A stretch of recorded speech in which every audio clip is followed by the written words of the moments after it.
Assalamualaikum warahmatullahi wabarakatuh. Kepanggih malih kalian kula Bu Guru Basa Jawi Kartika. Wonten ing mriki kula badhe medharake babagan tembang kinanti Serat Wedhatama.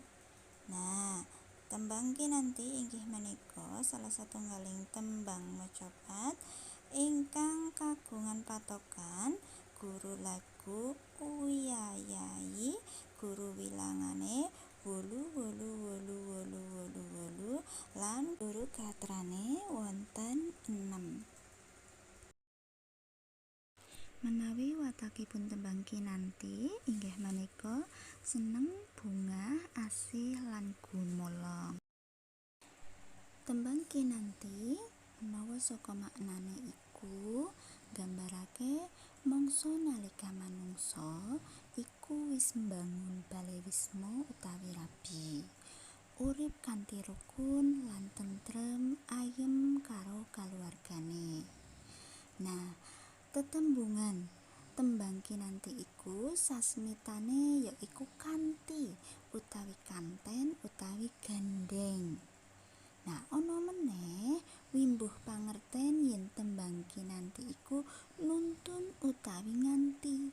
Kese minangka kewajibane wong tuwa kudu bisa nuntun utawi nganti para putrane supaya sekabehane tumindak ora nalisir saka bebener. Tuladhani teng mriki tembang kinanti Serat Wedhatama padha setunggal. Monggo kanthi ning tumawa salamimu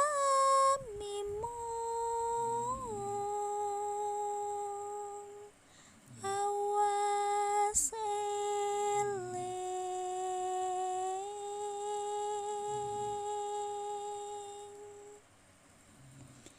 eling luki taning alam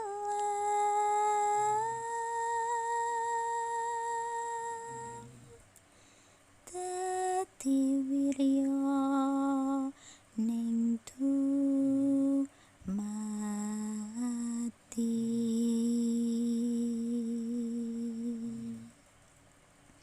Supodiner ing sangsaya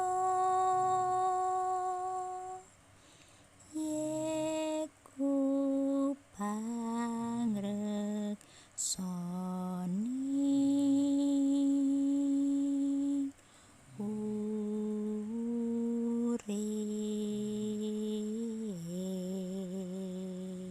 Saking tembang kinanti padha setunggal menika saged dipun pundhut wosipun inggih menika manungsa iku tansah eling lan waspada ing kene nduweni pituduh utawi tuladha saka obah ma saking alam.